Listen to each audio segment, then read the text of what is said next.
ولي المتقين ناصر المستضعفين والصلاة والسلام على سيد ولد آدم أجمعين خاتم الأنبياء والمرسلين شفيع المذنبين قائد الغر المحجلين إلى جنات النعيم وعلى آله الطيبين الطاهرين والصحابة الأكرمين أجمعين. أما بعد أيها المؤمنون، نستمر وإياكم في استنشاق نفحات من هدي الحبيب المصطفى عليه الصلاة والسلام من هذه الوراثة، هذا الإرث المحمدي العظيم، مدرسة شاملة الكاملة، مدرسة وما أرسلناك إلا رحمة للعالمين، مدرسة وإنك لعلى خلق عظيم. Nous continuons à nous abreuver, mes chers frères, mes chères sœurs, de cette source intarissable de beauté, la beauté mohammedienne. Celui qui est notre modèle, notre bien-aimé, Sayyidina Muhammad sallallahu alayhi wa sallam, qui a été la miséricorde envoyée aux univers et qui est d'un caractère sublime, toujours avec Wasaya Luqman ibni, les conseils précieux de Luqman, le sage, pour son fils, pour mettre en avant l'importance de l'éducation. Al-Qur'an al-Karim, la première source de notre belle religion, met en avant la centralité de l'éducation de nos enfants, notre première responsabilité. Et à travers les conseils de Luqman le sage pour son fils, on avait vu la dernière fois la partie Aqida, credo. Les premiers conseils de Luqman à son fils, c'était d'abord le tawhid. Ya bunayyi la tushrik billah, inna shirka la dhulmun adhim. Et ensuite, on a enchaîné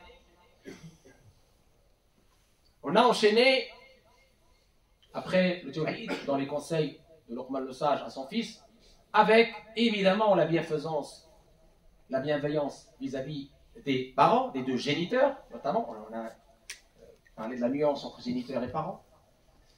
Et on avait dit qu'effectivement, l'obéissance n'est pas illimitée, elle est limitée, et on ne peut obéir à une créature quand il s'agit de la désobéissance d'Allah.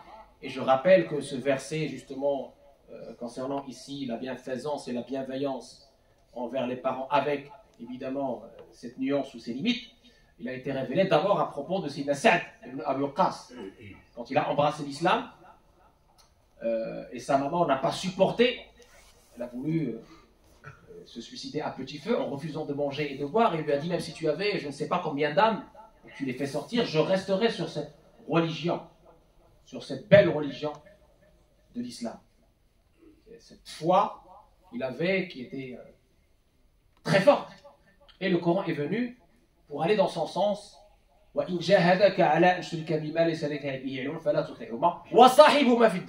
malgré cela, même si tu n'es pas d'accord, tu gardes la bienveillance et la bienfaisance envers tes parents. Cette recherche de la spiritualité, de l'élévation et de la sanctification, de la purification, à travers la compagnie de man anaba ilayh, la compagnie des pieux et des vertueux.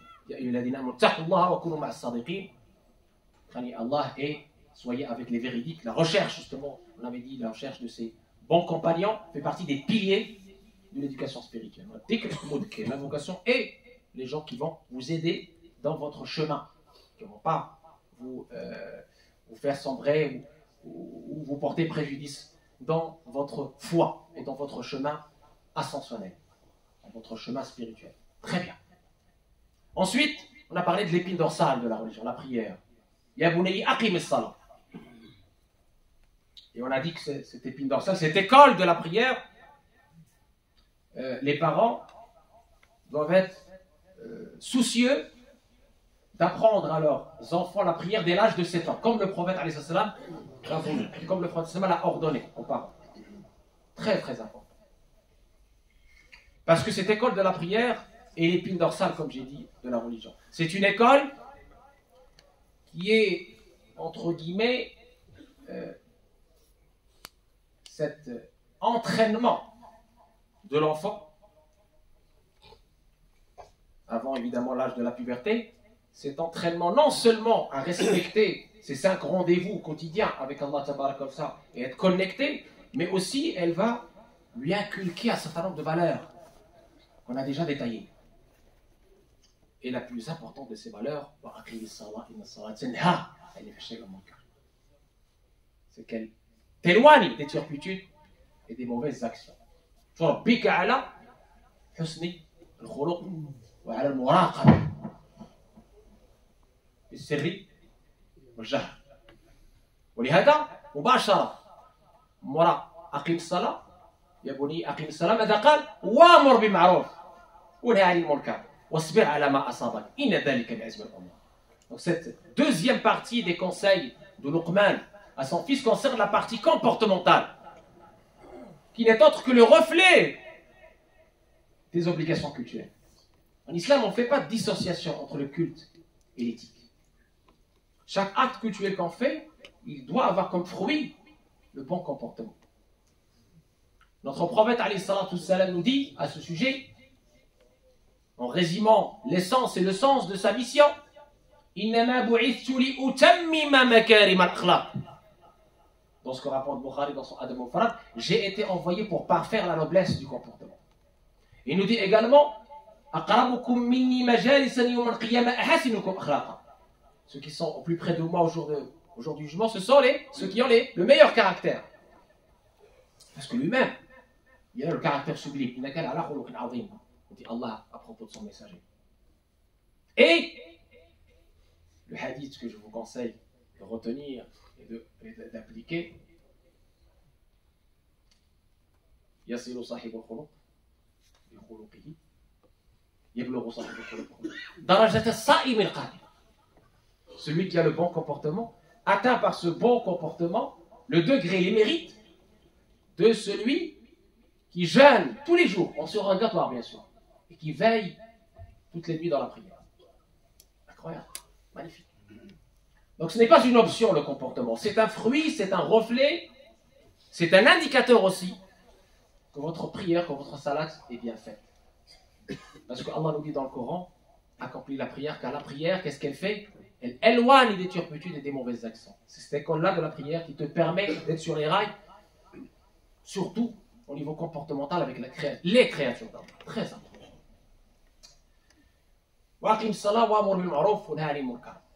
Le fait d'ordonner le bien et de réprimer le mal. La sunna explique le Coran. Il y a 3 niveaux dans cet ordre et dans cette réponse. Le premier niveau, Man ra'a minkum munkaran falyughayyirhu biyadihi. Celui qui voit une chose répréhensible, qui la redresse par sa main. Ce premier niveau concerne l'autorité. Le père par rapport à ses enfants, la mère par rapport à ses enfants. Et l'autorité, la police, etc. L'autorité centrale, parce qu'il y a un ordre. Pas n'importe qui se fait justice lui-même, c'est le désordre, c'est l'anarchie.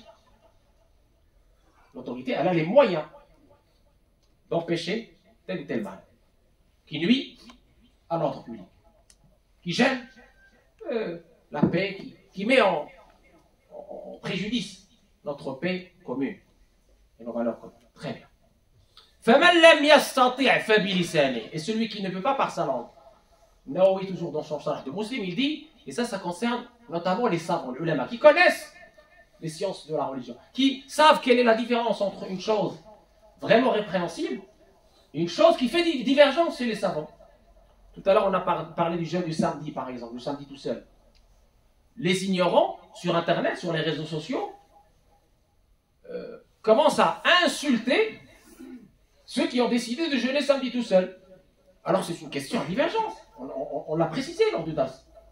C'est pour ça qu'il ne faut pas que n'importe qui s'adonne au conseil. En croyant faire du conseil, il fait de la fitna, de la zizanie, du désordre, de la division.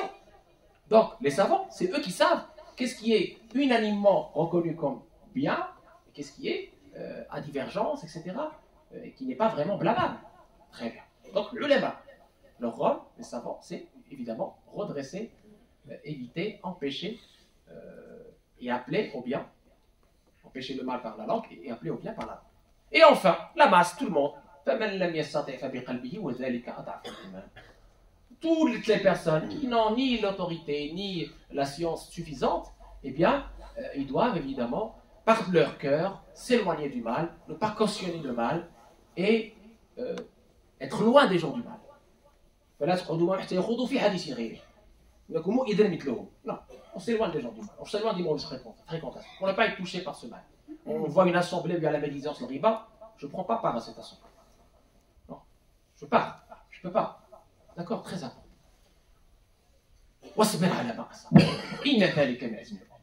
La patience. On a parlé de cette valeur magnifique. On a dit que c'est la seule valeur où la récompense n'est pas quantifiée. Elle est illimitée. إنما يوفى الصابرون أجرهم بغير حساب. بغير حساب. Si le hasana, la bonne action, par la générosité d'Allah, elle est multipliée par 10, par 70, par 700, alors sabr, la patience, l'endurance, la persévérance, c'est sans limite. Des récompenses sans limite de la part d'Allah. Et sabr, il est de 3 types. Sabr, la patience, pour faire ta'at, pour accomplir ce que Allah nous a ordonné, pour obéir à Allah. Sabr,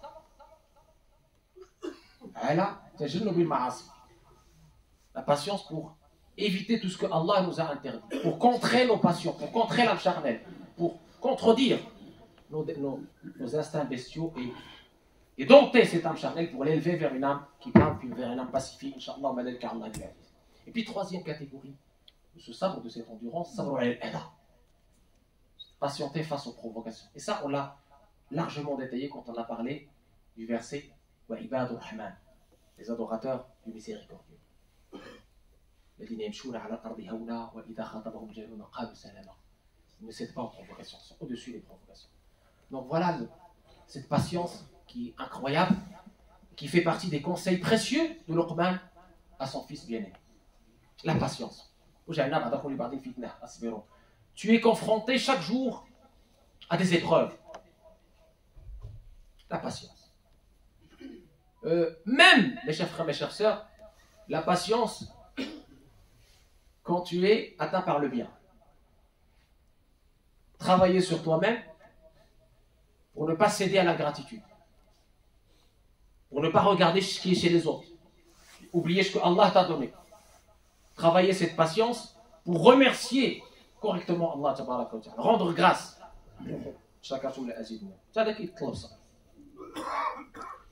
Et puis après, Sidna Luqman, le Hakim, il enchaîne.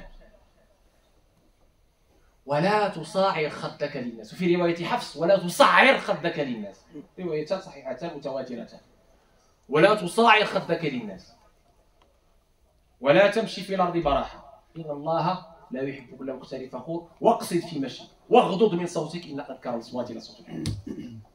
Ne détourne pas ton visage des gens et marche humblement sur terre et aie une cible dans ta démarche. Allah n'aime pas ceux qui s'enflent d'orgueil. Ici, dans ces versets que je viens de citer en arabe, il est question d'une valeur très importante également dans le comportement humain universel. Une valeur universelle, justement. L'humilité. Ne détourne pas ton visage des gens, marche humblement, ne te dandine pas dans ta démarche, etc. Ça se résume dans l'humilité. Notre prophète alayhi salatu wassalam nous a dit La yadkhulul jannata man fi qalbihi mithqalu dharratin min kibr. Ne rentre pas au paradis celui qui a une attente d'orgueil dans son cœur. Les compagnons ont pris peur. Mais c'est au messager d'Allah, mais moi j'aime bien avoir les cheveux bien brossés, avoir des beaux habits, des beaux vêtements, avoir des chaussures, des belles chaussures, etc. Le prophète alayhi salatu wassalam nous dit ça c'est bien. Au contraire, Inna Allah jamilun yuhibbul jamal. Retenez ce hadith. Inna Allah jamilun yuhibbul jamal. Allah est beau, il aime la beauté. C'est demander ça, au contraire. Et il donne la bonne définition de ce kibr, de cet orgueil, qui est malheureusement une spécificité satanique, qu'on ne doit jamais approcher. Le mépris des gens, le rejet de la vérité. Deux choses. Le mépris des gens qui te croient au-dessus des autres. le rejet de la vérité. À chaque fois qu'on essaie de te dire que tu n'as pas raison, tu ne fais jamais ton examen de conscience. Tu as toujours raison. Non. L'humilité. Pas de mépris. Tu peux être atteint par les mêmes épreuves que ton frère. Donc, reste humble. Trouve les excuses pour tes frères et sœurs. Le chouyour nous disait, trouve à ton frère 70 excuses. Si tu ne trouves pas, alors blâme-toi toi-même. La bonne présomption Allah, le bon jugement Allah et le bon jugement de toutes les créatures d'Allah.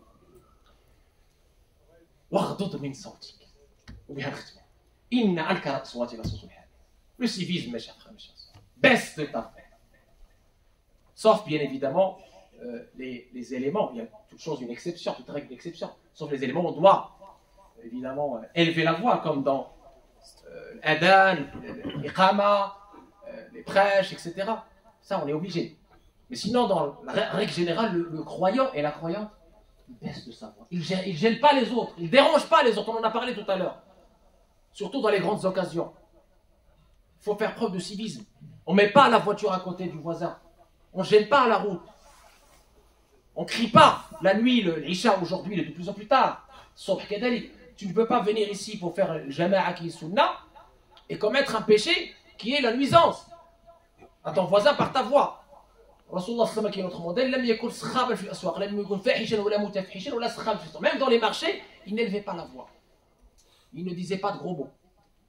Toujours kalima tayyiba, la belle parole, le sourire. Et on baisse de notre voix. Car la pire des voix, le béglement des ânes. Est-ce qu'on est des ânes? Non, Allah nous a honorés. Et donc oui, le civisme, mes chers frères, mes chères sœurs, et je terminerai avec les messages, les grands messages de ces conseils après, Inch'Allah, dans cette deuxième partie. الحمد لله الواحد بلا عدد الحمد لله رافع السماء بلا عمد الحمد لله لم يولد ولم يلد صلاة والسلام على المبعوث بالرشاد عليه وصحبه المقتدي. Mes chers frères, mes chères sœurs, ces messages importants que vous venez d'entendre, qui sont les précieux conseils d'un père pour son fils, et pas n'importe quel père, ils sont cités dans le Coran pour nous, qu'on puisse s'en inspirer, les pratiquer, inculquer à nos enfants ces valeurs magnifiques, pour qu'ils soient les meilleurs ambassadeurs de cette belle religion, pour qu'ils n'y trahissent pas le message du Seigneur Mohammed, pour qu'on puisse donner envie. Aujourd'hui, mes chers frères, mes chères sœurs, l'heure est grave. L'heure est grave.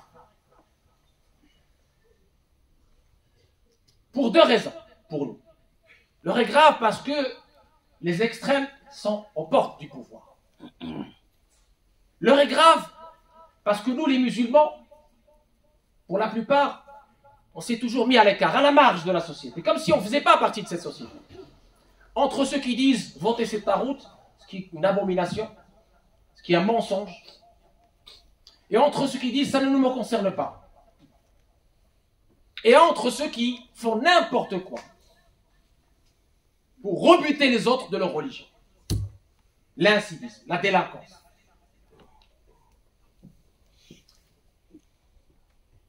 وينشأ ناشئ الفتيان منا على ما كان عوده أبوه. هي الأخلاق تنبت كالنبات إذا سقيت بماء المكرمات. تقوم إذا تعهد المربي على ساق الفضيلة مثمرة. Chacun de nous est responsable de ses enfants, de sa famille. Si tu sèmes un mauvais grain, tu ne l'entretiens pas, ça va pousser sauvagement. Ça va donner des catastrophes. Si tu entretiens cette semence, ce grain, tu prends le temps, tu lui inculques ce qu'il faut, alhamdoulilah, tu récolteras de bons fruits. Pour toi et pour la société. Pour toi et pour la société. Et cet enfant sera ton chafi, ton intercesseur, et perpétuera ton nom, et sera, même quand tu seras plus de ce monde, il créditera ton compte de Hassan, par ses prières, par ses bonnes actions. Très bien. Mes chers frères, mes chères sœurs, face à cette montée d'extrême, il n'y a pas de fumée sans feu. Nous sommes en partie responsables. Parce que beaucoup de nos coreligionnaires continuent à faire n'importe quoi. Ça, c'est un. Deux, en plus de faire n'importe quoi, de rebuter les gens de leur propre religion, de trahir le message du Seigneur Mohammed, de se donner en caricature aux chaînes de la haine et aux politiciens de la haine, comme si ça n'a pas suffi, ils s'abstiennent de voter, ils empêchent les autres de voter. Donc moi je vous invite à voter massivement, à bouger, à être dynamique, actif, parce qu'il en va de notre sort ici. Il en va de nos 2600 mosquées. Il en va de notre liberté de culte. Réveillons-nous. Au niveau de l'éducation, qu'on donne le meilleur de nous-mêmes, qu'on soit les meilleurs ambassadeurs de cette belle religion, qu'on ne trahisse pas le message, qu'on soit toujours dans l'akhlaq tayyib al-hasana, caractère sublime. Et de deux, qu'on pousse nos jeunes à être non pas à la marge ou à côté, à l'intérieur, au centre de la vie de la cité. Et je salue ici l'initiative de quelques sœurs qui m'ont contacté hier, ils ont à peine 19 ans, un collectif qui a commencé avec 20 personnes, qui est maintenant 20 000 personnes. Ce sont des personnes qui font la prière chez nous ici, qui ont monté un collectif contre les extrêmes. Ils vont venir à l'Aïd pour distribuer des tracts. Je salue cette initiative et j'espère que d'autres initiatives verront les jours. J'espère que nos jeunes se réveilleront et se considéreront citoyens et se considéreront responsables. J'ai dit, il y a deux volets. Le volet du comportement et le volet de la participation active, positive dans nos sociétés. اللهم آت نفوسنا تقواها وزكها أنت خير من زكاها أنت وليها ومولاها اللهم يا أرحم الراحمين حسين أخلاقنا الله تبارك وتعالى purifie nos intentions pour lui, purifie nos cœurs, nous donne le bon comportement, le bel agir, ou que nous soyons, qu'on soit les meilleurs ambassadeurs de cette belle religion par l'être et le paraître, par la beauté de notre comportement, par le sourire, par le service désintéressé. Qu'Allah tabaraka wa ta'ala nous aide à transmettre à nos enfants les belles valeurs, à éduquer nos enfants sur les pas de Sayyidina Muhammad sallallahu alayhi wa sallam, la miséricorde envoyée aux univers. Allahumma ya arhamar rahimin, atina ربنا هب لنا من ازواجنا وذريتنا قرة اعين واجعلنا المتقين اماما واجعلنا ما قلت فيهم ونزعنا ما في صدورهم من غل اخوان على سرور متقابلين وحيد صفوفنا قوي حجاجنا ارفع الظلم على المظلومين في كل مكان كالله تبارك وتعالى apaise les tensions كالله تبارك وتعالى ramène la paix dans ce monde en guerre qu'Allah tabaraka wa ta'ala donne à ce monde un prompt rétablissement qu'Allah tabaraka wa ta'ala fasse que ces jours bénis soit pour nous une miséricorde, une paix et, Inch'Allah, un soulagement pour tous nos frères et sœurs partout. الناس اللي يطلبون لنا الدعاء اللهم يا فارق الحب واعط لكل عبد منا ما نوى اطلب بنا فيما نسبق به مخارق نزولها وعند نزولها وبعد نزولها هذا واكثروا من الصلاه والتسليم على كثره الصلاه والسلام عليه تحت الاسرار سنن منازل الابرار وتكفر السيئات وترفع الدرجات إن الله وملائكته يصلون على النبي يا أيها الذين آمنوا صلوا عليه وسلموا تسليما اللهم صل على سيدنا محمد وعلى آل سيدنا محمد كما صليت على سيدنا إبراهيم وعلى آل سيدنا إبراهيم وبارك على سيدنا محمد وعلى آل سيدنا محمد كما باركت على سيدنا محمد وعلى آل سيدنا كما باركت على سيدنا إبراهيم وعلى آل سيدنا إبراهيم في العالمين إنك حميد مجيد اللهم يا أرحم الراحمين اختم لنا بالخاتمة التي ختمت بها بأنبيائك وأصفيائك وأوليائك بجاه سيد الأولين والآخرين صلى الله عليه وآله وصحبه أجمعين قوموا إلى صلاتكم رحمكم الله